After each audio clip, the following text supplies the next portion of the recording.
Bonjour à toutes et à tous, je suis Éric de Chassel, le directeur de l'Institut national d'histoire de l'art et je suis extrêmement heureux de vous accueillir dans cet auditorium Jacqueline Lichtenstein pour une nouvelle édition du concours Mon Master en Histoire de l'art en 180 secondes. Ce master a désormais lieu chaque année, en général en salle Labrouste.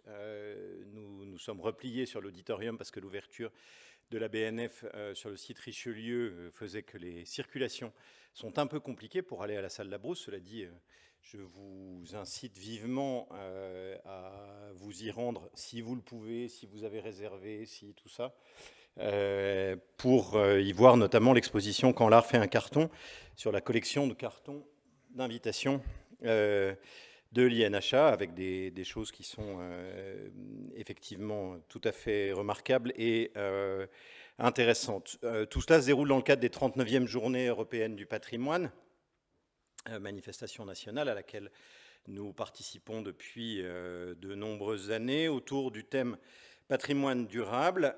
Et je ne sais pas si c'est du patrimoine durable, mais je sais que c'est réellement tout à fait intéressant. Vous pouvez profiter, si vous ne l'avez pas encore fait, je vous incite à le faire après ce concours, des expositions Babi Badalov, organisées par l'Université Paris-Sorbonne, et photographies de l'école de Kharkiv, qui ont lieu en Galerie Colbert et qui sont, enfin, la deuxième exposition étant organisée pour continuer à manifester notre soutien à nos collègues ukrainiens, dont nous recevons d'ailleurs certains à l'INHA en collaboration avec d'autres institutions parisiennes. Mais comme nous recevons aussi des chercheuses et chercheurs, conservatrices et conservateurs biélorusses ou russes ayant été obligés de fuir leur pays du fait de leur opposition à la guerre que celui-ci mène contre l'Ukraine. Ce concours, mon master en histoire de l'art en 180 secondes, rassemble cette année 20 candidates et candidats inscrits en master 2 qui ont soutenu en juin 2022 ou vont soutenir leur mémoire en septembre 2022. Il y a certaines universités qui continuent à accepter un deuxième passage. Elles sont de plus en plus nombreuses d'ailleurs à être revenues à ce système, notamment du fait des effets de la pandémie. Ce sont des étudiantes et des étudiants inscrits dans les universités parisiennes, ce qui est assez logique, mais pas seulement, puisque je vous rappelle que le principe de ce concours, qui correspond d'ailleurs aux missions de l'Institut national d'histoire de l'art, c'est un principe d'extension à l'ensemble du territoire national. Et donc voilà, hormis les universités parisiennes, plus École du Louvre, plus Institut catholique de Paris, il y a, vous entendrez, des compétiteurs de Nantes Université, de l'Université de Clermont-Auvergne, de l'Université Rennes 2, de l'Université Lyon 2, de Sorbonne Université, non ça c'est à Paris, de Toulouse Jean Jaurès, de l'Université de Lille et d'Aix-Marseille Université. Vous connaissez le principe de ces mon master, ma thèse en 180 secondes. Il est de présenter, transmettre son sujet de recherche dans un format extrêmement réduit et très fortement imposé, ce qui oblige à réfléchir à la façon dont on va pouvoir transmettre à un public non spécialiste ce qui forme l'essentiel de ces recherches, et de faire en sorte que ce public soit intéressé, même s'il ne comprend pas forcément tout, mais qu'il aille chercher ensuite peut-être plus d'informations à partir de cette présentation. Pour nous, à l'INHA, c'est quelque chose d'extrêmement important de faire en sorte qu'il y ait une sorte de transmission réciproque et permanente entre la pointe de la recherche et la société dans toutes ses composantes. Comment faire en sorte que nous autres historiens de l'art, qui avons l'habitude de rester dans nos laboratoires, alors l'équivalent de nos laboratoires qui peuvent être très différents, qui parfois prennent la forme de musées, parfois prennent la forme de bibliothèques, parfois prennent la forme d'un ordinateur simplement, pour que nous qui avons l'habitude de rester dans nos laboratoires, nous prenions l'habitude aussi de nous adresser à l'ensemble de la société, d'entendre les questions que la société nous pose, de nourrir les questions que la société peut se poser. C'est bien aussi que ça se passe dans ce sens-là, et c'est extrêmement important. Et d'une certaine façon, ce concours prépare des générations d'historiennes et d'historiens de l'art, de futurs historiennes et historiens de l'art, parce qu'il n'est pas absolument sûr que tous ceux et celles qui présentent ce concours restent ensuite en histoire de l'art. On a des parcours extrêmement variés. Que, en tout cas, ces futurs historiens de l'art, pour leur majorité, aient l'habitude de s'adresser ainsi à un public plus large. Ils ont pour cela bénéficié à la fois d'une bourse qui leur permet, pour ceux qui sont loin de Paris, de venir à Paris pour l'occasion du concours, et puis d'un temps de formation, ça vaut pour tout le monde, à la prise en parole en public. Et pour cela, je veux remercier le service des manifestations, et en particulier Mathilde Desbois de la Roche pour la coordination, et Blue Bellum pour la formation.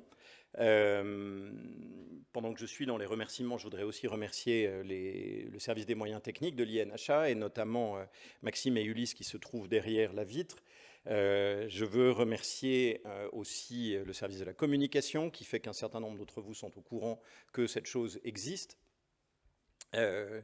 Et également la personne qui coordonne toutes ces manifestations, qui est Lucie Grandjean. Je vous rappelle, et je vais en terminer par là, que les candidates et les candidats qui concourent aujourd'hui le font pour 2 prix. Un prix de l'INHA qui est doté de 1 000 € avec un soutien d'Étienne Breton de Saint-Honoré Art Consulting Paris, que nous remercions extrêmement chaleureusement pour son engagement. C'est la 2e année. Ce prix est décerné par un jury qui est constituée de Virginie Dupuis, qui est conservatrice des collections d'archéologie nationale et militaire au musée d'Aubray de Nantes, de Étienne Hamon, qui est professeur d'histoire de l'art médiéval à l'université de Lille, et de Pauline Monginot, qui est pensionnaire à l'Institut national d'histoire de l'art au sein du programme Vestiges, Indices, Paradigmes, lieu et temps des objets d'Afrique du XIVe au XIXe siècle. Un 2e prix, le prix du quotidien de l'art, et pour ce prix, c'est vous, le public, qui êtes les jurés, que vous soyez sur place ou en ligne, et le prix là n'est pas un prix en numéraire, mais il est au moins aussi important, c'est la publication du texte de l'intervention dans le quotidien de l'art, et 1 an d'abonnement pour la lauréate ou pour le lauréat, et grâce à notre partenaire, que je salue ici, tous les participants reçoivent aussi 3 mois d'abonnement au quotidien de l'art. Voilà, j'en ai fini. Nous nous retrouverons ici même à 16 h pour la remise du prix, et je vais céder la parole à Lucie Grandjean qui va organiser chacune des prestations.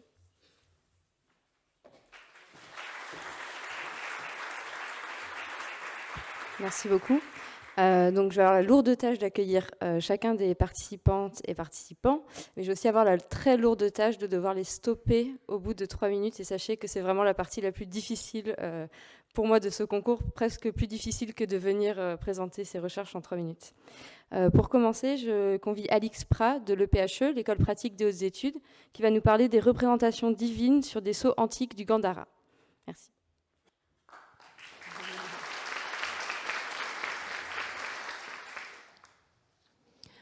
En établissant un lien entre les pièces de monnaie et les sceaux, qui offrent dans certains cas d'étonnantes similitudes, j'ai alors pensé à une remarque faite par Alfred Fouché, historien de l'art du monde bouddhiste, qui disait à propos des pièces de monnaie qu'elles étaient les plus artistiques des documents ou les plus documentaires des œuvres d'art. En m'appuyant sur cette référence, c'est dans cette perspective que j'ai débuté mes recherches, non seulement d'un point de vue historique et culturel, mais aussi et surtout d'un point de vue religieux. Et c'est à travers l'étude iconographique d'un corpus de 136 sceaux provenant de la région du Gandhara que j'ai pu voir et surtout comprendre de quelle manière s'étaient établies les diverses influences régionales et les interactions entre les différents panthéons religieux d'Asie centrale. C'est aussi grâce à cette étude que j'ai pu saisir l'enjeu d'un si petit objet, qui n'excède généralement pas la phalange d'un doigt, mais qui a donc cette particularité, par sa taille, d'être un objet utilitaire et destiné à être mobile. Si la fonction des sceaux est dans certains cas incertaine, leurs valeurs sont sans aucun doute administratives, religieuses ou bien magiques, offrant un répertoire iconographique assez important et très diversifié. Par ailleurs, le Gandhara, région historique que l'on peut aujourd'hui situer entre l'Est afghan et le nord-ouest du Pakistan, a notamment été une province de l'Empire achéménide, dont la puissance grandissante a atteint son apogée à l'époque de l'Empire couchant dès le 1er siècle de notre ère. De plus, le Gandhara détient une place stratégique, car d'une part, cette région constitue une porte d'entrée à l'est, vers les régions du Cachemire et du Pendjab, et d'autre part, elle donne également l'accès à l'ouest, c'est-à-dire vers l'Iran sassanide et le monde gréco-romain. Cette région témoigne aussi du développement du zoroastrisme, mais aussi du bouddhisme, véhiculé par les routes de la soie, qui sont clairement révélatrices aussi bien d'échanges commerciaux que d'interactions religieuses, conduisant à un phénomène que l'on peut nommer de syncrétisme religieux. D'ailleurs, le fait qu'une divinité soit vénérée au sein d'un panthéon, et pouvant être assimilée par son apparence physique ou par ses attributs à une divinité analogue au sein d'un autre panthéon, c'est approximativement la définition que l'on peut donner du syncrétisme religieux. Et c'est cette illustration que j'ai choisi de vous montrer avec ce sceau en quartz, dont l'image anthropomorphique renvoie à la divinité du panthéon kushano-bactrien Mahasena, avec un coq perché sur le bras droit et tenant une lance dans l'autre main. Néanmoins, on voit que d'un panthéon à un autre, cette divinité revêt les mêmes fonctions de combat, mais, vous l'aurez donc compris, selon ses attributs, elle n'est pas représentée de la même manière. Et cela reflète bien le phénomène de syncrétisme religieux omniprésent au Gandhara. Je vous remercie.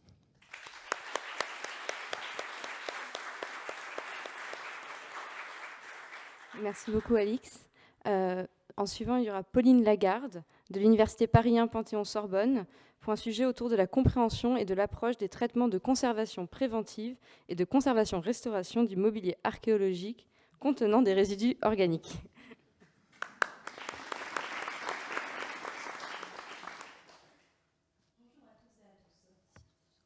Je vous dis banquet à l'antique.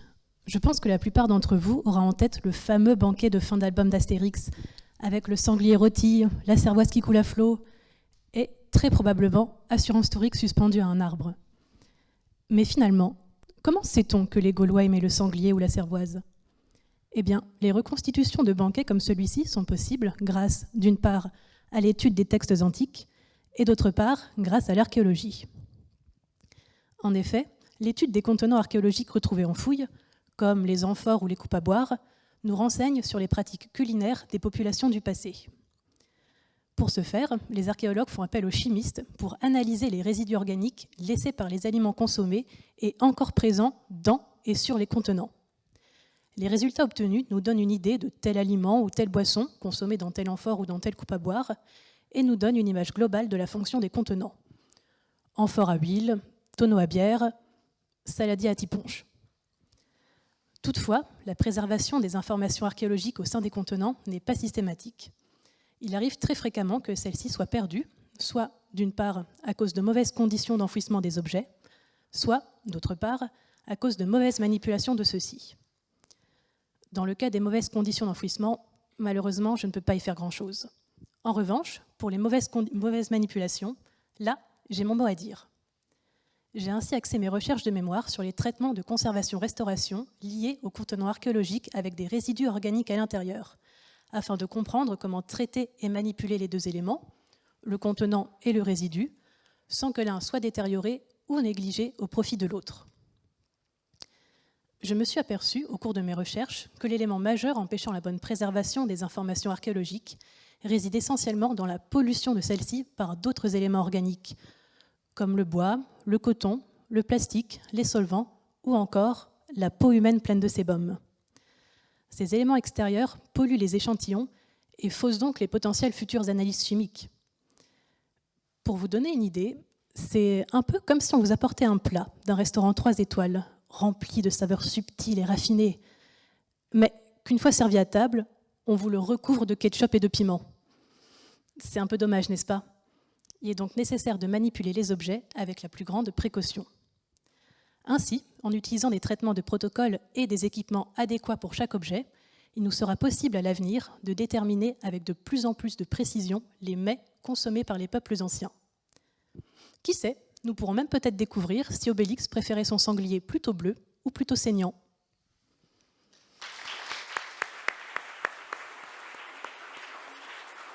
Merci beaucoup, Pauline. Tout de suite, nous accueillons Emma Clavry, de l'Université Paris 1 Panthéon-Sorbonne aussi, qui va nous parler de J'essaie au pèlerin d'Emmaüs, du programme iconographique des vitraux de romans de la cathédrale de Chartres.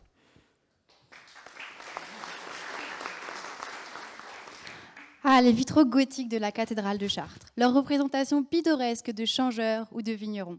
Eh bien, vous pouvez les oublier, car les vitraux qui nous intéressent aujourd'hui datent du milieu du XIIe siècle et sont romans. Ils ont survécu à l'incendie de 1194 qui détruisit le reste de l'église. Ce triplet vitré se situe dans la façade occidentale de la cathédrale et il surmonte les 3 portails extérieurs. On peut y voir l'arbre de Jessé, l'enfance du Christ et sa passion. Alors comment aborder un monument comme la cathédrale de Chartres ? L'angle le plus passionnant et pertinent a été l'approche iconographique. Il s'est donc agi d'étudier l'origine des images, leur originalité, leur composition et leurs interactions. Prenons un exemple. Dans la lancette de la Passion, Marie-Madeleine annonce aux apôtres la résurrection. À première vue, me direz-vous, ce thème n'a rien d'original. Mais lorsque l'on recherche l'origine de cette iconographie, on s'aperçoit qu'il n'existe presque aucune image antérieure à celle-ci. Je dis bien presque, car une seule image représente cet épisode de manière très similaire. Il s'agit d'une enluminure d'un psautier anglais daté du début du XIIe siècle, le psautier de Saint-Alban. La mise en relation de ces 2 images a permis de faire ressortir de manière éclatante les liens artistiques entre Chartres et l'Angleterre. Mais ce n'est pas tout, car l'iconographie permet également d'en apprendre plus sur la communauté religieuse et intellectuelle présente à Chartres. Les rois mages de la lancette centrale, par exemple.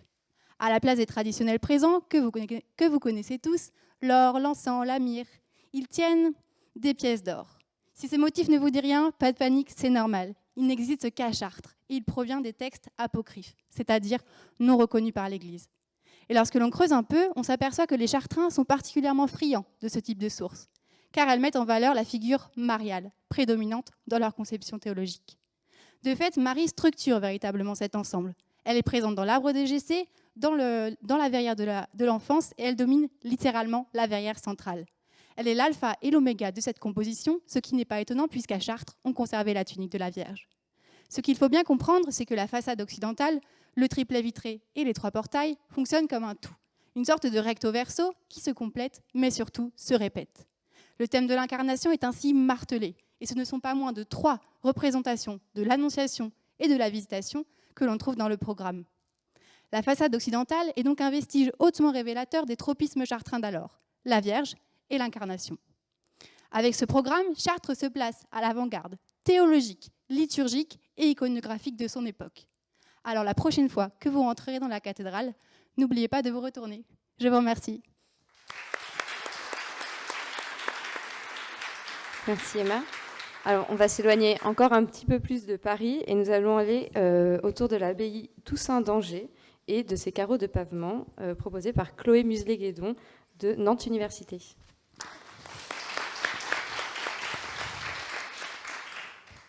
Bonjour à tous. Saviez-vous que l'étude des pavements permet de révéler les techniques de fabrication, les modes iconographiques et même la symbolique des espaces ? Aujourd'hui, je vais vous présenter une série de carreaux de pavement provenant de la célèbre abbaye Toussaint d'Angers. Elle a livré plusieurs centaines de fragments de carreaux de pavement, dont 535 glaçurés et ou décorés. Une glaçure est un revêtement qui rend imperméable la terre cuite. Les carreaux sont trouvés majoritairement dans la croisée du transept, qui était l'ancien chœur du XIIIe siècle. Il semble qu'ils recouvraient le sol à cet emplacement, démontrant une volonté de souligner un endroit liturgiquement prépondérant. Les carreaux sont de 3 grands types. Les carreaux monochromes glaçurés, les carreaux bicolores incrustés et les carreaux estampés en relief. Les carreaux bicolores incrustés ont un décor clair sur pâte rouge. Pour les fabriquer, une matrice en bois imprime un tracé en creux et de l'engobe, de l'argile délayée, est versée à cet emplacement, créant un saisissant effet de contraste. Pour les carreaux estampés en relief, une matrice en creux est appliquée. Le but de ma recherche était de vérifier si ces carreaux appartenaient à un corpus angevin et d'en affiner la datation. Parlons du corpus angevin, défini par le chercheur anglais Christopher Norton. Il s'agit d'un corpus remarquable par son homogénéité, regroupant des carreaux bicolores incrustés datés du XIIIe siècle. Ils sont retrouvés principalement à Angers et présentent des motifs variés. créatures chimériques, pseudo-héraldiques, complexes motifs végétaux. Les deux premiers types de carreaux que je vous ai présentés aujourd'hui répondent aux caractéristiques de ce corpus.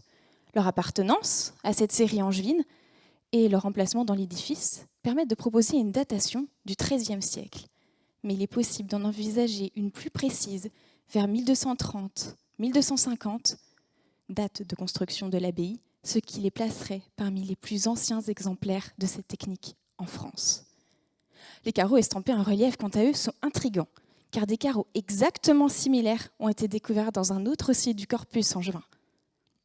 Il est difficile de les dater en l'état des connaissances, mais ils semblent plus anciens que ce qu'envisageait le premier archéologue ayant fouillé Toussaint, Victor Godard-Foltrier, qui les datait du XVIe siècle. L'abbaye Toussaint livre ainsi une des plus remarquables séries du corpus angevin. Imaginez l'effet que cela devait donner. Un parterre de complexes agencements, de carreaux ornés de fleurs, de lettres et d'entrelacs. Plutôt, n'imaginez pas. La prochaine fois que vous visiterez un édifice, baissez les yeux et peut-être qu'un humble carreau de terre cuite sera là, prêt à vous révéler ses secrets. Je vous remercie.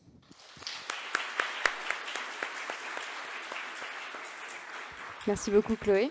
On accueille tout de suite Geoffrey Brun de l'Université Clermont-Auvergne qui va nous parler du château d'Esplantas, de la féodalité à l'humanisme. Mesdames, messieurs, bonjour. Je vais vous parler du château d'Esplantas en Gévaudan, dans l'actuelle Haute-Loire, au sud de l'Auvergne. Je me suis intéressé à son architecture et son évolution depuis sa construction au XIIIe siècle jusqu'à ses remaniements des XVIe et XVIIIe siècles. Je me suis également penché sur les décors intérieurs et son mobilier. Pour ce qui est de l'architecture médiévale, j'ai analysé l'architecture du donjon.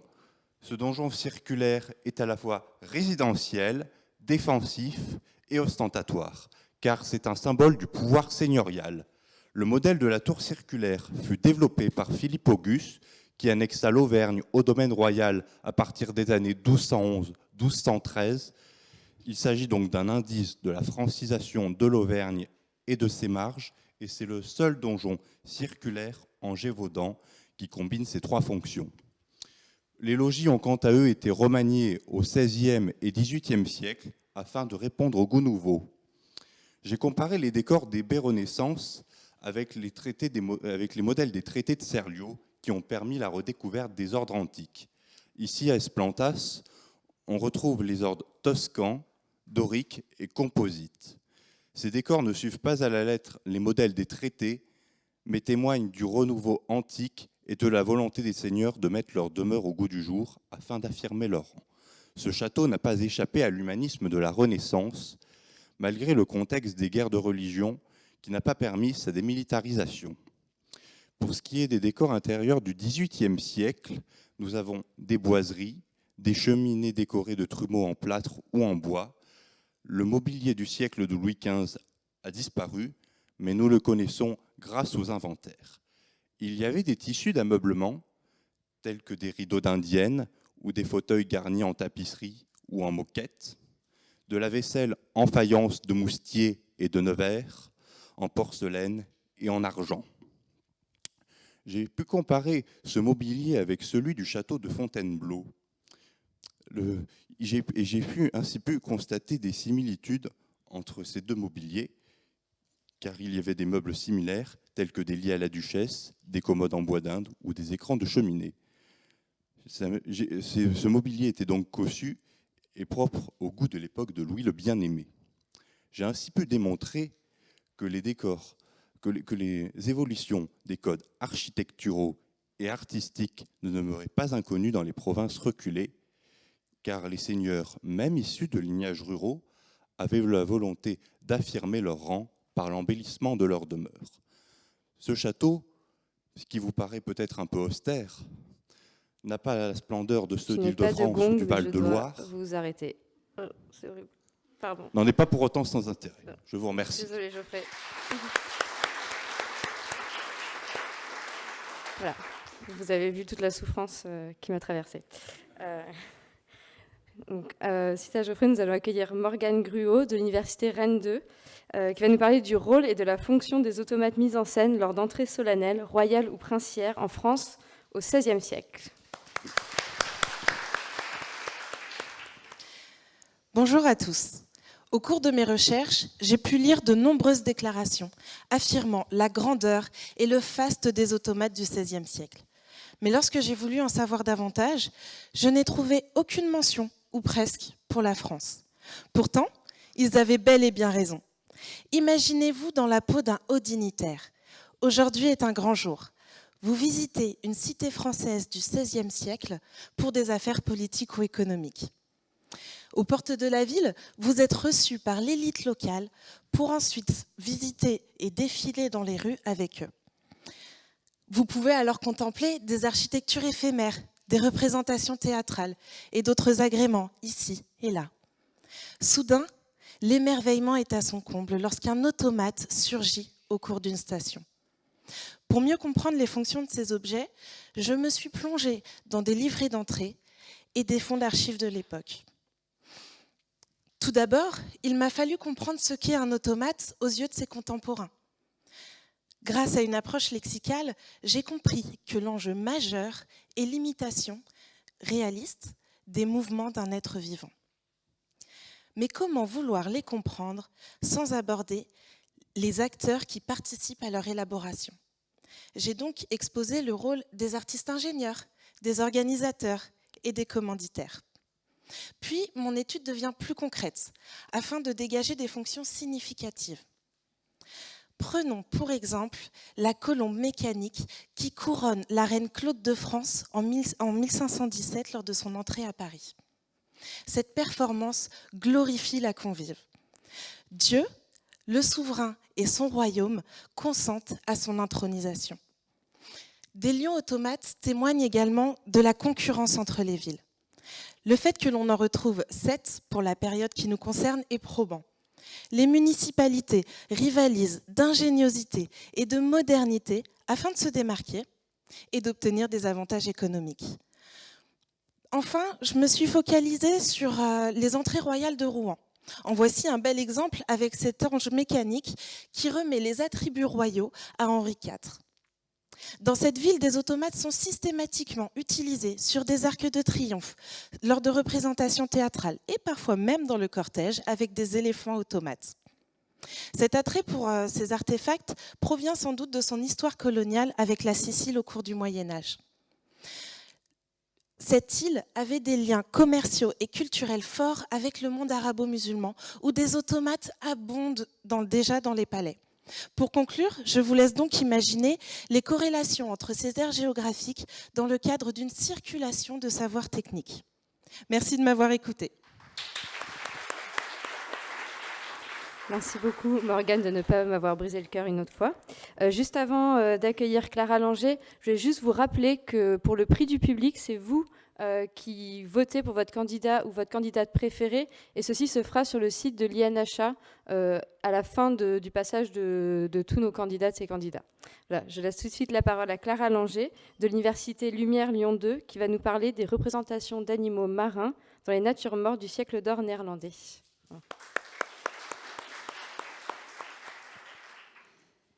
Mesdames, Messieurs, bonjour. J'ai le plaisir de vous présenter aujourd'hui le sujet qui m'a animée durant mes 2 années de master. C'est un sujet qui me passionne car il permet de mettre en relation de nombreuses disciplines avec l'histoire de l'art. L'histoire sociale, l'histoire des sciences, mais également l'écologie ou l'économie. La première question que je me suis posée, c'est quelle place occupaient ces animaux dans le quotidien des Néerlandais ? Ils furent d'une part à la source de nombreuses croyances populaires comme religieuses. Prenez par exemple la pêche miraculeuse de Saint-Pierre, les signes du zodiaque, ou encore les comparaisons faites, les analogies faites entre certaines coquilles et l'anatomie de ces dames. D'autre part, ils furent l'objet d'un important commerce. Le hareng, par exemple, fit la fierté des Néerlandais, en étant non seulement un symbole de la simplicité protestante, mais également celui d'un commerce vraiment fructueux. Autre commerce fructueux, celui des coquillages. L'œuvre que j'ai choisi de vous présenter aujourd'hui est une huile sur toile de Jan Davids de Heem, dans lequel le peintre intègre un paysage de marine derrière la nature morte. Jusqu'à là, rien de trop particulier pour cet artiste. Mais ce qui m'a intriguée, c'est la quantité et le mode de présentation de ces coquillages. Il ne vous rappelle rien ? Ah, moi si, un cabinet de curiosité. J'ai donc mis cette œuvre en relation avec le témoignage d'un marchand et naturaliste néerlandais stationné en Indonésie à cette époque. Et grâce à ce témoignage, j'ai constaté qu'un bon nombre de mes œuvres invisibilisaient d'autres travaux que celui du peintre. Par exemple, ces représentations de coquillages passent sous silence un long et fastidieux travail de collecte et de préparation. Les représentations de harengs invisibilisent le dangereux travail des pêcheurs en mer. Ma seconde question fut donc quel statut avaient ces animaux dans les œuvres ? Et ce statut se traduit bien souvent par une transformation. Par exemple, le homard, par sa couleur rouge, traduit une transformation de l'animal vers le végétal. Les coquilles de nautile, une fois montées sur un pied, ne sont plus des naturalia, mais bien des objets d'art.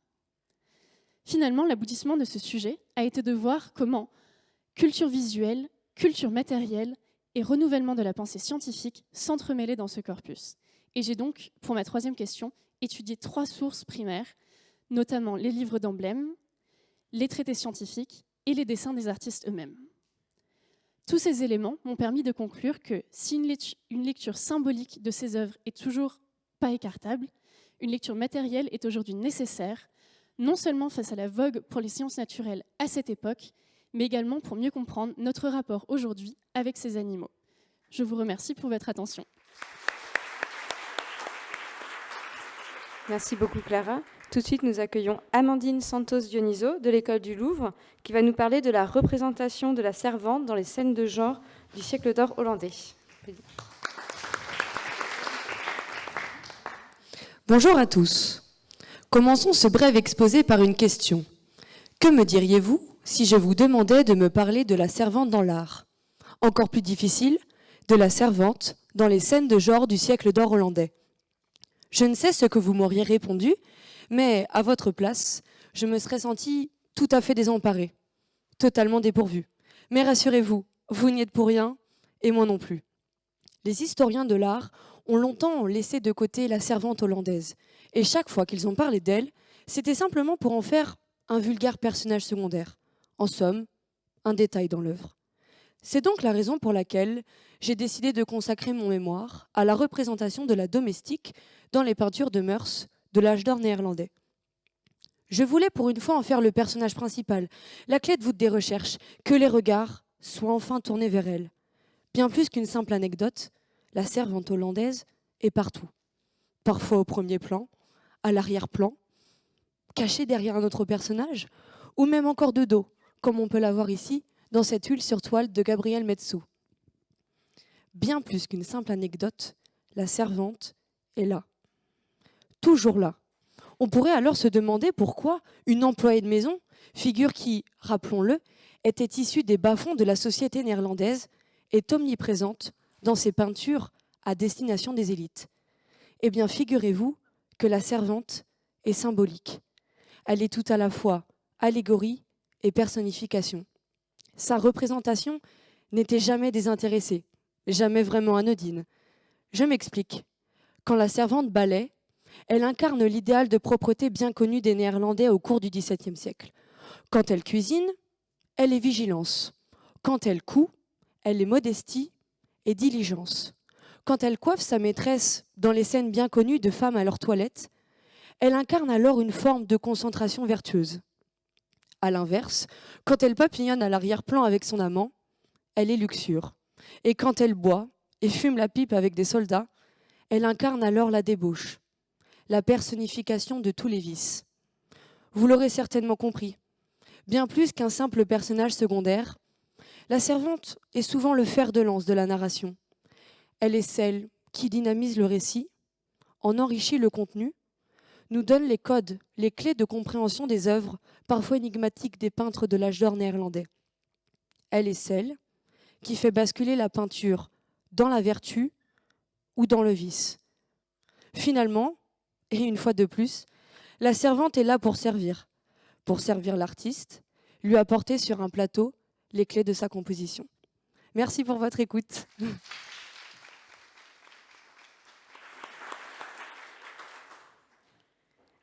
Merci Amandine. Tout de suite, nous accueillons Lilith Lebeau de Nantes Université qui va nous parler du décolleté féminin dans les portraits à l'époque de Louis XIV, un détail iconographique signifiant. Bonjour à tous et à toutes. Nous sommes en un siècle à cœur ouvert, à poitrine découverte. Mais à mesure que cette infâme poitrine s'ouvre, l'enfer s'ouvre camp à camp. C'est de cette manière que Jean-Paul Mans, en 1635, évoque le décolleté, à quelques années de la Régence et du règne de Louis XIV. Le décolleté effraie, mais pire, il conduit les hommes à pécher. Toutefois, la poitrine est également pensée comme nourricière, et cette ambivalence perdure dans le regard masculin à l'époque de Louis XIV. Le règne du roi Soleil, est également celui du paraître. De fait, le portrait connaît une intense production.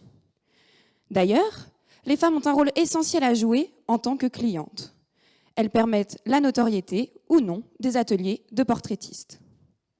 Dans ces œuvres, le décolleté est à comprendre comme la frontière, terme que j'emprunte à Marie Simon, entre le vêtement, un marqueur social, et la gorge, indifférenciée et idéalisée. Il est alors intéressant de questionner, d'interroger la représentation de ces femmes. Se plie-t-elle au discours virulent ou au contraire, grâce aux portraitistes, propose-t-elle de nouvelles représentations? Face au discours des moralistes et des religieux du XVIIe siècle, mais également de certains chercheurs actuels, il est essentiel de recentrer le discours en son temps afin de ne plus se méprendre sur sa profondeur. Pour ce faire, de nombreuses œuvres ont été étudiées, qu'elles soient attribuées ou non. Des évolutions iconographiques ont pu être relevées liées à une nouvelle génération de portraitistes menée par Detroit, Rigaud ou Largillière, dont vous avez une œuvre juste derrière moi.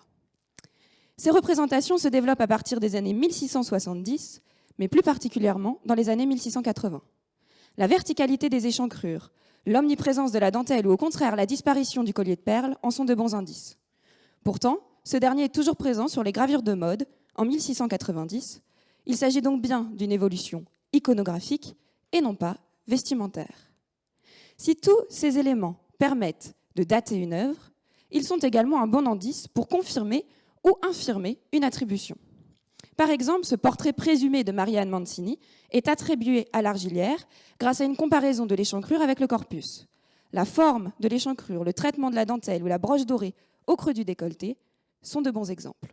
Concernant les discours, il est important de les nuancer. Les femmes révèlent leur gorge et portent des décolletés plus ou moins prononcés.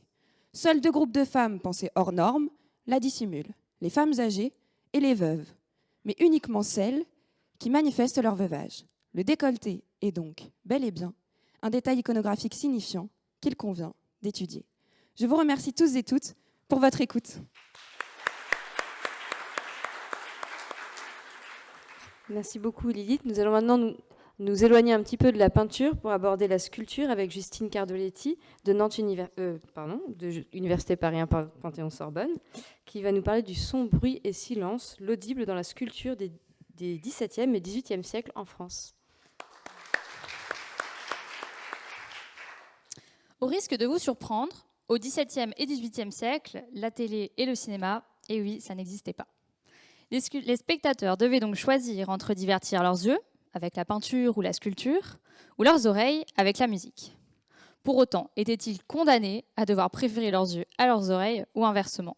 Heureusement non. Les artistes, et en particulier les sculpteurs, n'ont cessé de jouer avec les limites pour animer leur art. Et quoi de mieux pour faire vivant que le bruit? Synonyme de vie, le sonore est justement au cœur de mon mémoire. Sujet paradoxal, me direz-vous? Je vous l'accorde. La sculpture est un art visuel, inerte et par conséquent silencieux. Mais si on ne peut pas écouter avec les oreilles, ne peut-on pas écouter avec les yeux? Pour comprendre ce phénomène un peu étonnant, je vous propose de plonger avec moi dans l'étude des morceaux de réception sculptés de l'Académie royale de peinture et de sculpture. Ces œuvres ont été réalisées par des sculpteurs en vue d'être admis à l'Académie, et en 150 ans d'existence, l'institution en a reçu pas moins de 97.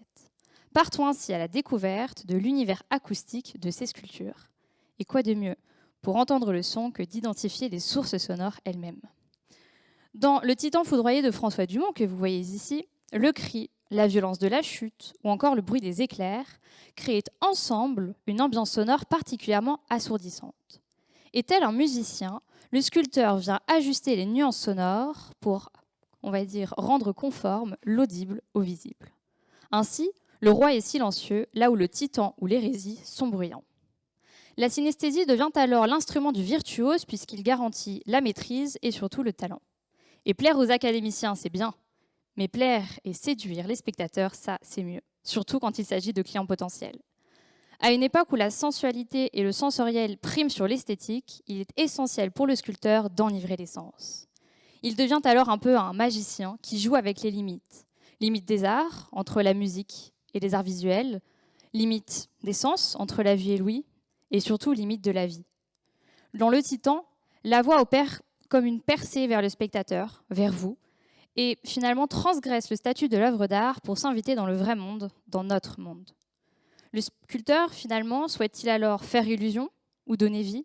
S'apparente-t-il davantage à l'artiste virtuose ou plutôt au démiurge? En pleine quête du vivant, le sculpteur arrive quand même à trouver sa place entre les automates et le mythe de Pygmalion et perfectionne son illusion tout en s'appuyant sur votre imagination. Car oui, sans vous, sans votre imagination, ce délicieux flirt entre le visuel et l'audible ne serait pas possible. Alors, entendre une sculpture, rêve ou réalité? Je vous remercie.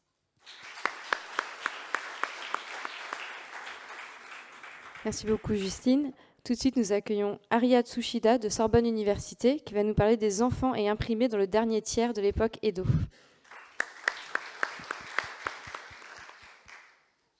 Au Japon, à la fin de l'époque d'Edo, les estampes et les livres imprimés sont accessibles à tous. J'ai choisi d'étudier le rapport entre les enfants et les imprimés, à travers différents regards, à commencer par celui des enfants. Il existe toute une production qui leur est dédiée. Que ce soit des estampes à but divertissant ou éducatif, j'en ai établi une typologie. En second lieu, je me suis intéressée à la valeur visuelle que pouvaient avoir les enfants au sein des compositions des artistes. Il s'avère que dans la plupart des cas, les enfants sont en réalité des instruments de mise en valeur du sujet principal qui est souvent pointé du doigt par les enfants.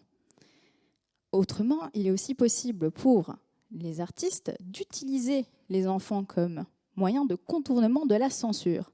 En effet, il est possible de représenter des faits d'actualité politique, qui sont typiquement soumis à la censure, sous la forme d'innocents jeux d'enfants. Enfin, je me suis intéressée à la perception qu'ont les adultes des enfants au sein des estampes, et notamment de ce qu'ils peuvent représenter. Ici, nous sommes dans l'équivalent bouddhique du purgatoire. Les enfants, leurs âmes en tout cas, sont condamnées à empiler des galets sur les berges de la rivière qui sépare le monde des morts du monde des vivants. Cette estampe est donc une estampe funéraire qui rend hommage à l'acteur de kabuki que vous voyez au centre.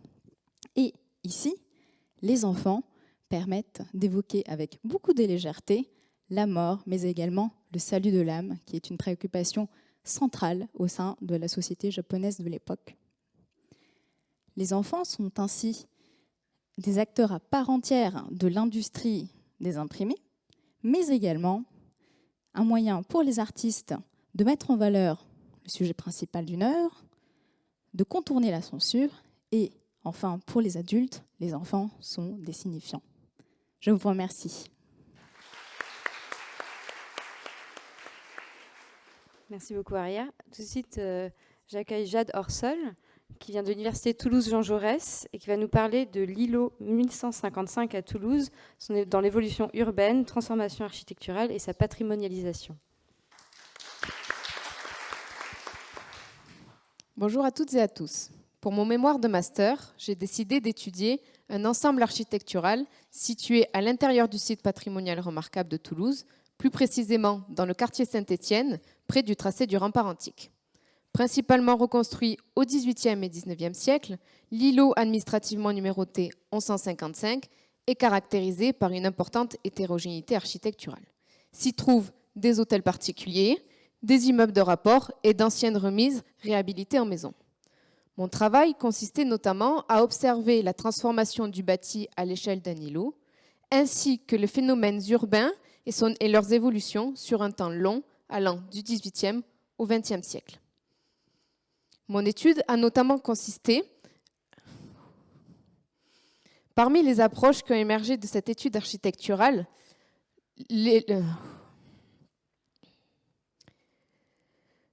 oui, m'excusez, je reprends mon souffle.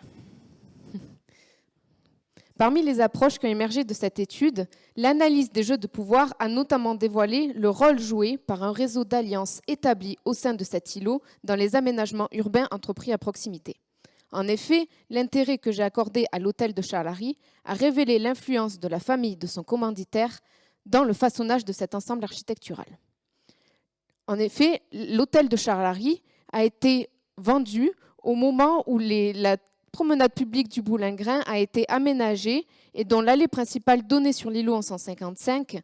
Et il se trouve que cet hôtel particulier, le propriétaire de cet hôtel particulier, avait un frère qui était également le syndic de la ville de Toulouse et le beau-frère de l'urbaniste en charge de l'aménagement de cette promenade publique. L'étude que j'ai menée a ainsi montré que les modalités d'une mutation urbaine peuvent être soumises à des données à la fois économiques et sociales qui peu à peu entrent en résonance, voire en contradiction avec le fait patrimonial. Par ailleurs, en plus d'avoir réalisé une étude à la fois architecturale, urbanistique, historique et patrimoniale, qui a complété les précédents travaux universitaires menés à la fin des années 90 sur l'îlot en 155, mon étude a également comblé certains vides historiographiques sur l'architecture ordinaire toulousaine des XVIIIe et XIXe siècles. Enfin, les méthodologies utilisées et les problématiques soulignées dans cette micro-analyse peuvent être transposées à l'étude d'un autre ensemble architectural situé à Toulouse ou dans une autre ville. Je vous remercie pour votre écoute. Merci beaucoup. Tout de suite, nous allons entendre Delphine Valmal de l'Université de Lille qui va nous parler de Guéret Frères à Guéret Jeunes et compagnie, l'histoire d'une aventure familiale, artistique et commerciale dans la deuxième moitié du XIXe siècle. Bonjour. Je vais vous parler d'art décoratif du XIXe siècle. Mais s'il vous plaît, ne partez pas tout de suite. Suivez-moi plutôt sur la trace de la maison Guéret Frères, une entreprise de création de meubles sculptés, malheureusement tombée dans l'oubli jusqu'à aujourd'hui. Cette société n'a pas été étudiée et aucun fonds d'archives la concernant est parvenu jusqu'à nous. J'ai donc mené une enquête, un peu une chasse au trésor, pour en retracer l'histoire. Regardez cette publicité qui date de 1874. Elle regroupe la plupart des pistes que j'ai suivies pour mes recherches. Comme son nom l'indique, cette société est familiale. Elle a été créée en 1854 par deux frères sculpteurs sur bois, Denis Désiré et Onésime Guéret. Leur généalogie prouve qu'ils sont issus d'une longue lignée d'artisans du bois. Ils ont dirigé la société depuis sa création jusqu'à 1875, date à laquelle ils l'ont transmise à leur plus jeune frère, Julien Aimé, et la maison a alors pris le nom de Guéret Jeunes et compagnie.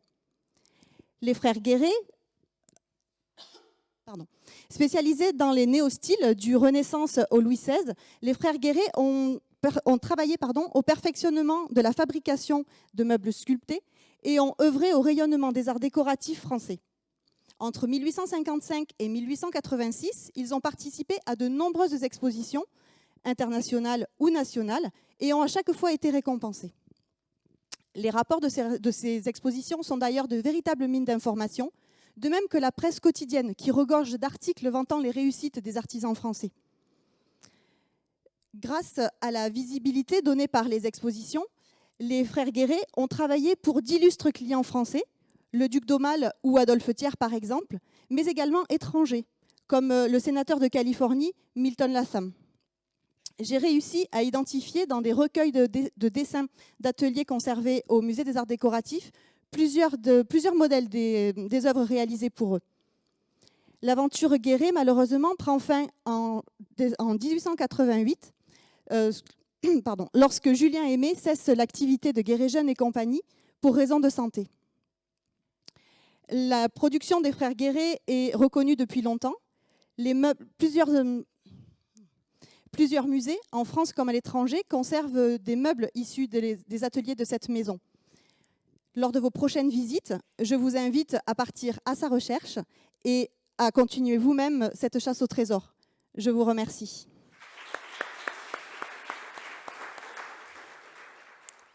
Merci beaucoup Delphine. Merci beaucoup de vous tenir aux 3 minutes. Si ça pouvait finir juste comme ça jusqu'à la fin, ce serait parfait. Tout de suite, nous accueillons Philippine Lignot de Sorbonne Université qui va nous parler des collections françaises de textiles japonais des voyageurs collectionneurs qui ont été constituées à la fin du 19e siècle. Bonjour à tous. Les œuvres résultant d'échanges interculturels me fascinent. Alors laissez-moi vous partager ce en quoi je crois, la curiosité mutuelle entre cultures. J'ai étudié cette année la réception de la culture nippone dans la société française du XIXe siècle, et plus particulièrement les collections de tissus japonais de 4 voyageurs collectionneurs, Philippe Franz von Siebold, Siegfried Bing, Hugues Kraft et Georges Laby. Une œuvre collectionnée s'étudie à la fois en tant qu'entité individuelle que faisant partie d'un tout. Plusieurs questions matérielles et techniques se posent. Quelle typologie? Quelle fonction? Quelle signification? Quel motif? Et savoir-faire. Ces collections illustrent la fascination pour cet art traditionnel japonais, ainsi que la curiosité envers cette société japonaise, des classes les plus populaires aux plus aisées, des ordres religieux aux comédiens de No. À titre d'illustration, cette veste appelée Jimbaori représente la hiérarchie au sein de l'ordre militaire.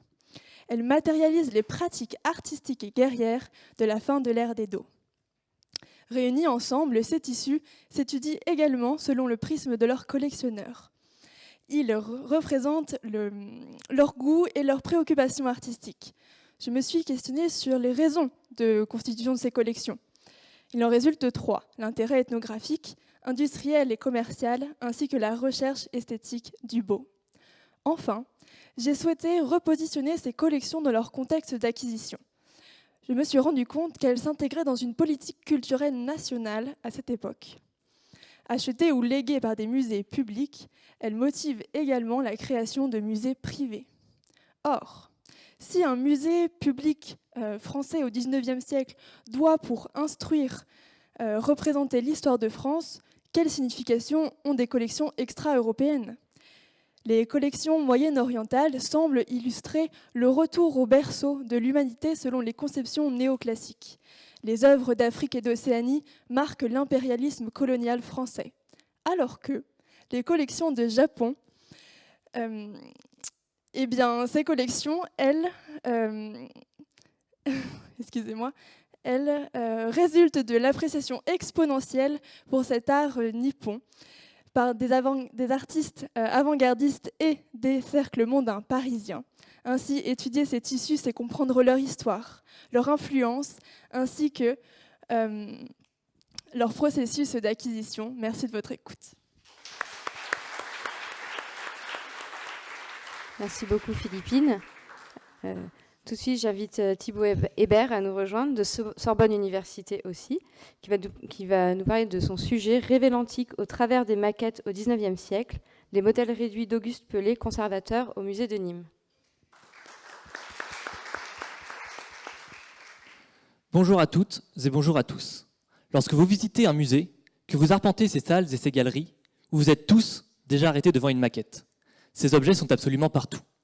Traversez le jardin du Palais Royal et vous trouverez au Louvre le Palais de Marie ou le temple de Zeus à Olympie par exemple. Vous savez, ces miniaturisations de monuments antiques qui permettent d'appréhender leur intégrité moderne ou passée. Mais on ne leur a jamais prêté d'autres discours. On ne s'interroge pas sur leur conception, sur leur fidélité, ni même sur leur devenir. Alors tous ces objets sont issus d'une longue tradition, dont Auguste Pelé est l'un des plus illustres artisans. Il reproduit avec une très grande fidélité ce qu'il voit, et Prosper Mérimée disait même de ces maquettes qu'il était impossible d'y voir une imitation plus habile et en même temps plus exacte, au point qu'il va reconnaître, dans cette représentation de l'amphithéâtre de Nîmes, une dalle brisée sur laquelle il a manqué de tomber. Mais les monuments antiques ne sont pas toujours à l'état de ruine, et les restitutions témoignent alors des choix réalisés par leurs concepteurs, qui dépendent, vous l'imaginez bien, de leur connaissance à un moment donné. Toutes ces maquettes sont des instantanés de la recherche. Ce sont des outils absolument exceptionnels pour un archéologue antiquisant comme moi. Alors jusque-là, on a l'impression que tout est parfait. Mais rassurez-vous, il n'est pas rare de trouver de nombreuses critiques. Et un voyageur autrichien, de séjour à Paris, va considérer que ces restitutions sont mauvaises, au point qu'Adrien ne reconnaîtrait pas son tombeau et que Platon ne s'orienterait pas dans les propylées. En outre, tous ces objets ont vocation à être présentés ensemble, dans de grandes expositions. Et se pose alors un véritable problème à concilier tant d'édifices qui finalement n'ont pas grand-chose à voir ensemble. Et ce même voyageur autrichien déplore l'idée de retrouver au bout du pont Saint-Ange un temple d'Athènes. Pour autant, cette prolifération d'architecture peut également servir à notre dessein et amener une véritable émulation intellectuelle. Il ne faut plus comprendre l'Antiquité comme un moment figé, mais plutôt l'antique, soit une intangible rêverie et un goût très prononcé pour la ruine. Chateaubriand lui-même vient voir les monuments d'Italie réalisés par Pelé pour trouver l'inspiration. Les maquettes reproduisent les monuments, et vous le comprenez, elles finissent même par les remplacer. Dès lors, Rome n'est plus dans Rome, qui perd ce qu'elle avait de plus cher, c'est-à-dire son unicité. Alors aujourd'hui, toutes ces maquettes sont conservées dans des musées, à Nîmes et à Paris, plus souvent dans les réserves que dans les collections d'ailleurs, où elles sont oubliées du plus grand nombre, en attendant d'être remises au goût du jour. Et l'on pourrait même imaginer ces archives du passé entrer dans le monde moderne sur un nouveau support immatériel, j'entends par là numérique, pour les rendre plus accessibles. Finalement, que leur dimension soit colossale ou miniature, les monuments antiques continuent de faire rêver. Et les discours qu'on peut leur faire tenir sont absolument inépuisables. Et c'est ça qui est important. C'est cette stratification du discours sur des objets patrimoniaux absolument exceptionnels qui est l'objet de mon travail. Je vous remercie. Merci encore Thibaut. J'accueille maintenant Déborah Philippe de l'Université Aix-Marseille qui va nous parler de son sujet du synthétisme aux arts asiatiques, Alix Aimé.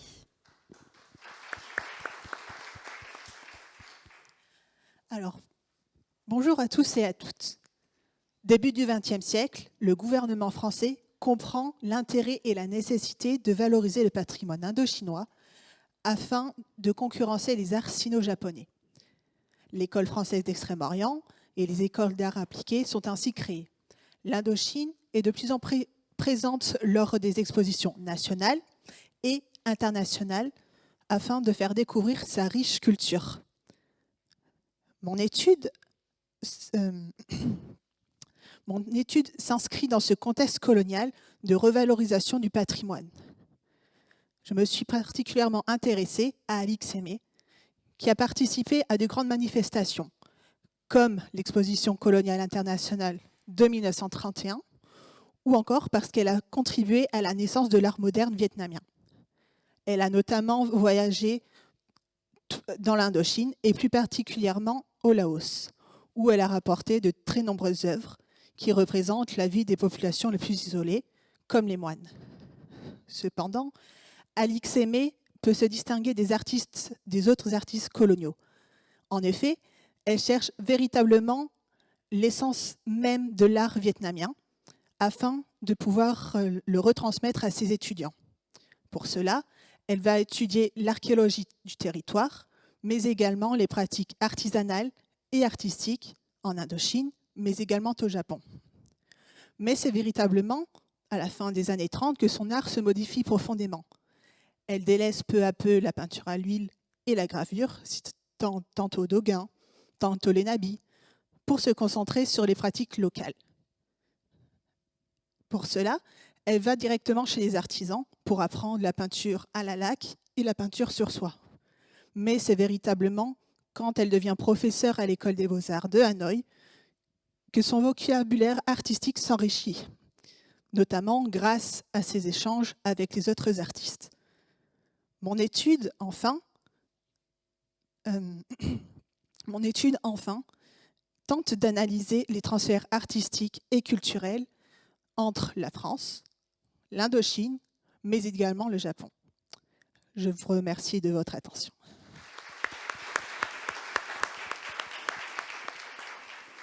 Merci beaucoup, Déborah. Nous allons maintenant entendre Éléonore Arashima de l'Institut catholique de Paris, qui va nous parler de l'évolution de l'image de l'empereur du Japon des origines à nos jours. Mesdames et messieurs, bonjour. Et surtout, accrochez-vous bien, car je vous emmène au 7e ciel, aux côtés de l'empereur du Japon, le Tenno, littéralement l'empereur céleste. Il était une fois Naruhito, 126e empereur du pays du soleil levant, qui demain se rendra aux funérailles d'Élisabeth II. Mais qui est-il? Le descendant de la déesse solaire Amaterasu, l'héritier de la dynastie régnante la plus ancienne, et aussi un simple citoyen. Pas si simple cependant, car il est le symbole de l'État japonais d'après la constitution nippone. Confortablement installé sur un sofa aux côtés de son épouse Masako et de sa fille Aiko de Toshi, il pose pour le traditionnel portrait du Nouvel An et célèbre l'année du tigre. Covid oblige, le reste de la famille impériale pose séparément. Ces portraits démontrent que l'empereur traverse les Sianais aux côtés de son peuple, dont il se veut véritablement proche. Il n'était pas aussi accessible au IIIe siècle, au cours duquel le premier empereur Jinmu était dépeint sous les traits d'un fier guerrier et valeureux chef de guerre sur les miroirs en bronze. D'ailleurs, on peut également ajouter qu'il est considéré comme un véritable dieu vivant. L'empereur voit son image évoluer conjointement avec son autorité qui, malheureusement pour lui, est éclipsée par celui du célèbre et particulièrement prestigieux clan Fujiwara au IXe siècle. Les rouleaux illustrés de la rébellion de Heichi dévoilent l'empereur Go-Shirakawa en courtisan particulièrement peureux qui n'hésite pas à fuir devant ses ennemis dans un luxueux carrosse. En 1868, Banzai, c'est la restauration de Meiji et l'empereur devient le principal acteur politique. Tour à tour, outil de propagande et objet de culte, le Goshine est un portrait de pouvoir du Tenno qui est désormais un homme moderne qui revêt la tenue occidentale militaire tout en gardant son identité nippone. En 1945, la capitulation du Japon conduit l'empereur Hirohito à nier en bloc son statut de divinité.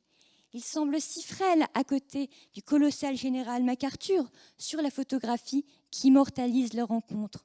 En 2019, la vie des empereurs Hirohito et de son fils Akihito sont retracées dans des mangas qui véritablement donnent une valeur particulièrement positive à la monarchie japonaise. Le Tenno s'est ainsi converti en une icône populaire. Le Tenno est devenu le voisin de Totoro. Successivement chef de guerre, divinité et symbole de l'État japonais, le Tenno n'a cessé de s'adapter aux enjeux de son époque. Pas sûr donc que tous vécurent heureux jusqu'à la fin des temps, ou plutôt jusqu'à ce que les pierres deviennent rochers et se couvrent de mousse, pour citer Kimigayo, l'hymne national japonais. Mesdames et messieurs, je vous remercie pour votre attention.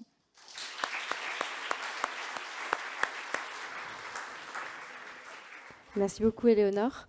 Nous avons parlé du 19e siècle, nous avons parlé de l'époque médiévale. Nous venons de rentrer un peu dans la période contemporaine et nous allons continuer avec Élise Spatial de l'École du Louvre et de l'Université d'Heidelberg qui va nous parler de la représentation des femmes au musée d'Orsay.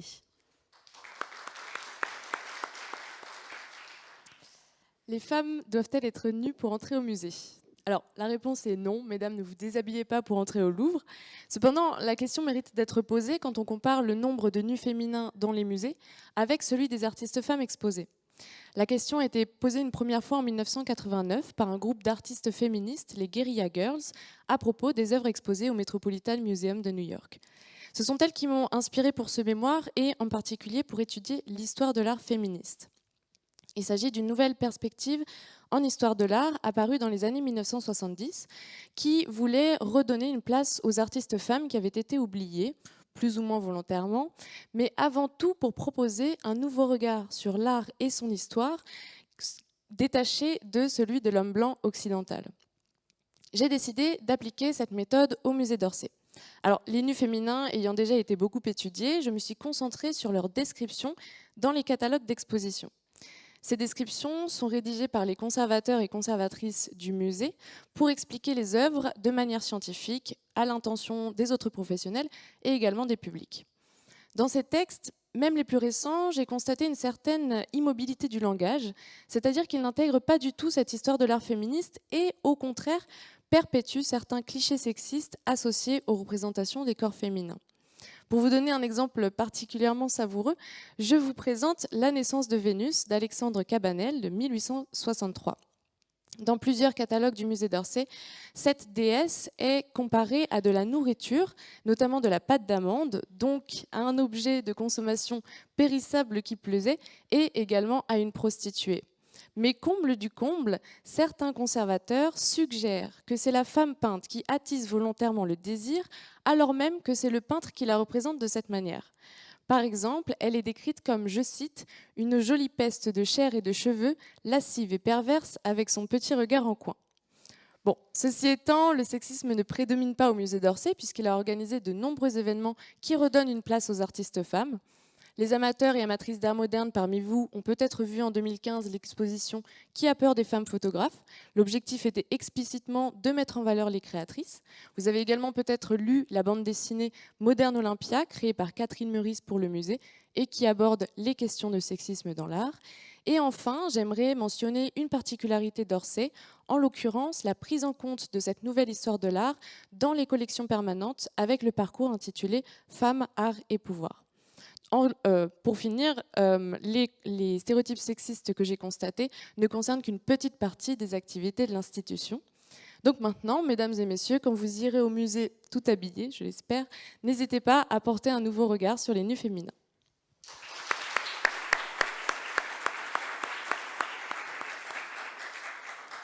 Merci beaucoup, Élise.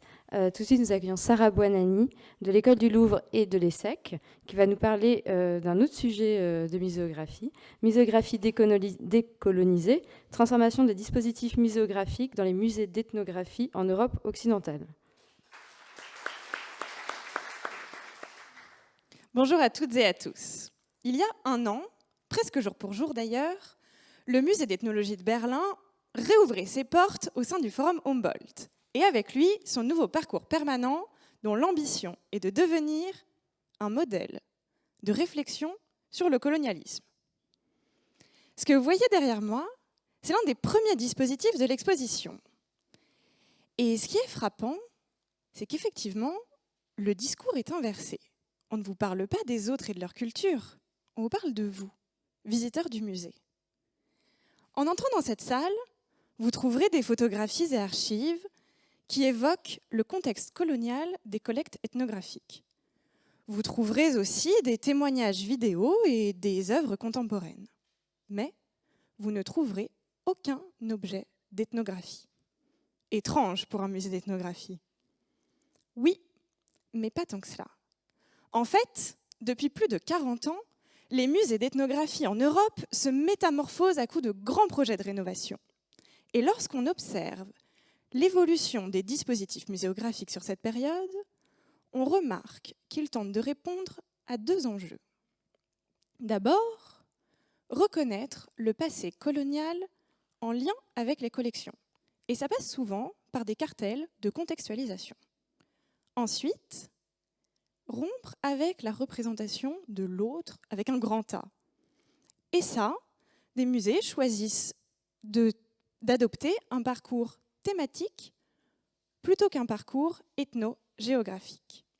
Et à l'intersection de ces deux axes, on trouve une approche originale. Le musée utilise les collections pour nous parler de lui-même. Pour vous donner un exemple, de plus en plus de mises en scène imitent les réserves muséales pour questionner l'exposition d'œuvres dites extra-occidentales. Dans ma recherche, j'ai constitué un corpus de 5 musées d'ethnographie pour questionner, au-delà des questions sur les restitutions, la décolonisation muséale, en repartant de ce qui, pour les collections, tient lieu de discours, la muséographie. Ah, et pour revenir à mon exemple du Forum Humboldt, ne vous inquiétez pas, le musée n'a pas fini d'exposer ses collections ethnographiques. On les retrouve après l'espace d'introduction, dès les salles suivantes. Je vous remercie de votre attention. Merci beaucoup, Sarah. Nous allons maintenant accueillir notre dernière candidate, Mathilde Robin, de l'Université Rennes 2, qui va nous parler des cabanons du Valais à Saint-Brieuc et de l'étude de la fabrique d'un patrimoine en débat.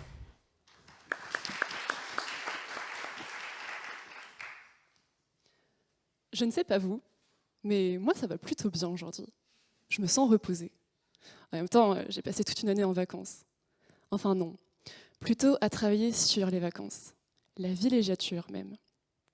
Plus précisément à Saint-Brieuc, sur la côte nord de la Bretagne, où une centaine de cabanons colorés défient vents et marées depuis presque un siècle. Ce sont les ouvriers de la ville, à l'époque des premiers congés payés, dans les années 30, qui bricolent et transforment d'anciennes cabanes de pêche et de vieux wagons de trains désaffectés en résidences d'été. Depuis, les cabanons se sont transmis de génération en génération, et chaque été, leurs occupants reviennent au Valais pour y mener une vie simple, faite de repas partagés entre voisins, de pêche à pied et de baignade. Mais derrière cette image idyllique se cache bien sûr une autre réalité, plus sombre, car les cabanons sont aujourd'hui menacés de destruction. Si je vous dis habitat illégal, risque de pollution, menace de la sécurité publique, il y a de fortes chances que vous choisissiez un autre endroit pour y passer vos vacances. En effet, à une époque où la loi littorale pour la préservation des côtes françaises n'existait pas encore, les cabanons se sont construits en dehors de toute conception urbanistique et cristallisent aujourd'hui des tensions entre patrimoine d'une part et respect de l'ordre public de l'autre. Pour la municipalité, c'est un vrai casse-tête juridique. Non seulement les cabanons, pour la plupart, ne sont alimentés ni en eau courante ni en électricité, mais leurs occupants n'en sont pas non plus légalement les propriétaires, car à l'époque de la construction, aucun permis de construire n'a été déposé. C'est précisément parce que ces cabanons ne mettent pas tout le monde d'accord qu'ils en sont aussi intéressants. J'ai donc décidé d'étudier bien sûr l'histoire de ces constructions, mais aussi le processus de leur patrimonialisation controversée. L'étude de documents d'urbanisme, de la presse locale, mais aussi des archives privées des occupants, permet alors d'identifier des enjeux légaux et patrimoniaux liés à un conflit d'usage du littoral briochin. D'un côté, pour les habitants des cabanons du Valais, il y a la volonté forte et tenace de défendre une identité et une mémoire collective ancrées dans ce lieu. De l'autre côté, pour la mairie et les élus, il s'agit de faire respecter la loi littorale et de redonner une orthodoxie administrative et juridique à ce qu'ils définissent aujourd'hui comme une zone de non-droit en termes d'urbanisme. Un peu la ZAD des Notre-Dame-des-Landes transportée au Valais à Saint-Brieuc. Finalement, l'étude des cabanons du Valais permet de comprendre les mécanismes en œuvre dans les conflits d'usage du littoral. J'ai donc décidé d'orienter mon travail de recherche sur l'aspect controversé de ces cabanons, mais aussi le processus de leur patrimonialisation, afin de comprendre en quoi étudier les cabanons du Valais permet aussi d'étudier les conséquences d'un processus de littoralisation. Et après tous ces débats, nous aurons bien besoin de vacances. Merci. C'était presque. Merci beaucoup. Donc vous avez entendu toutes nos candidates et tous nos candidats. Je voudrais qu'on les applaudisse encore une fois pour tout d'abord ce travail de recherche qu'ils ont mené, mais aussi ce travail de synthèse, de venir se mettre devant vous aujourd'hui. J'espère que vous avez appris beaucoup de choses, que vous allez retenir beaucoup de choses. Maintenant, on va laisser place à un temps très long pendant les délibérations du jury et avant la proclamation des résultats qui seront à 16h.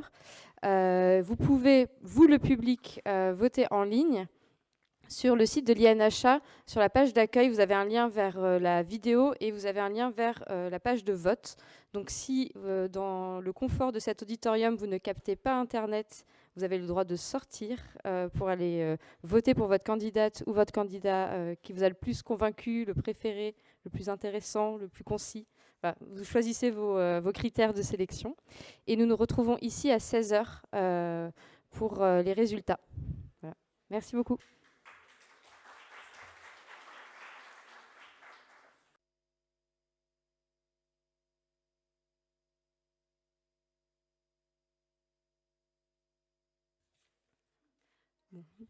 Donc nous nous retrouvons, il est 16h, un peu plus, je vous ai fait patienter un peu, pour remettre tout d'abord le prix du jury. Donc c'est moi qui vais avoir l'honneur de le remettre. Tout d'abord, je voulais remercier nos membres du jury qui aujourd'hui ont une tâche à peu près aussi difficile que la mienne, je pense. Eux, moi dans l'annonce et dans le gong, et eux dans le choix final. Je voulais aussi remercier chaleureusement Étienne Breton de Saint-Honoré Art Consulting, grâce à qui nous pouvons aujourd'hui donner un prix. Donc ce prix du jury, je ne vais pas faire patienter nos candidates et candidats plus longtemps. Il a été décerné à Amandine Santos Dioniso de l'École du Louvre pour la représentation de la servante dans les scènes de genre du siècle d'or hollandais.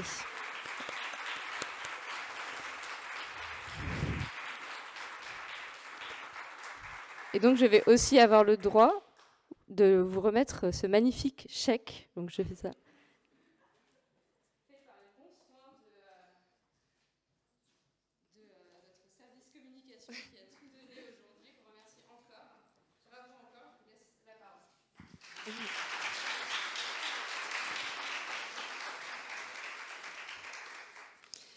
Bah écoutez, je tiens vraiment à vous remercier. C'était la première fois pour moi que je prenais la parole avec un micro et sur une scène. Donc c'était déjà un challenge et de l'avoir remporté, c'est un double challenge. C'était une superbe expérience et je pense qu'on est tous d'accord pour ça. Et encore merci pour tout.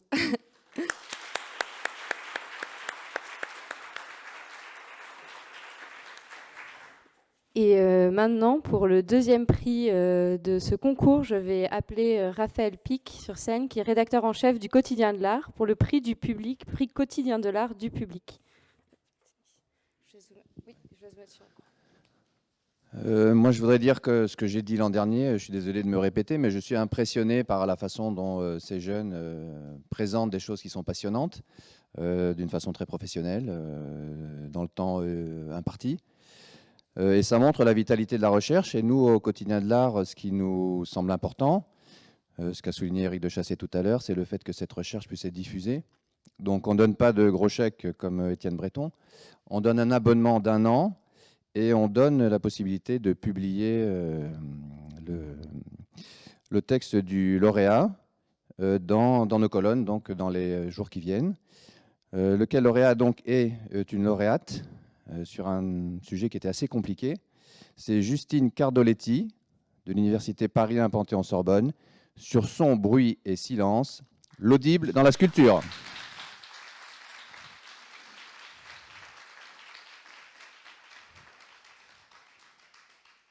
Félicitations. Merci à vous. Je vous serre la main. Et merci surtout à vous tous, du coup, et même ceux qui sont en ligne. Je ne sais pas si c'est toujours en direct, mais c'est important de remercier tout le monde. Donc.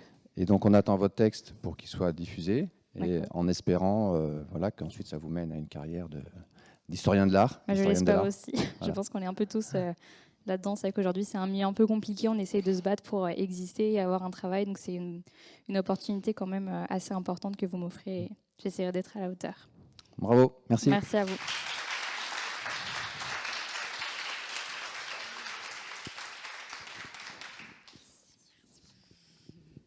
Merci beaucoup, bravo aux deux lauréates, bravo aussi à toutes les candidates et à tous les candidats. Je crois que nous avons assisté à de très belles prestations qui laissent très optimistes quant à la relève de l'histoire de l'art en France.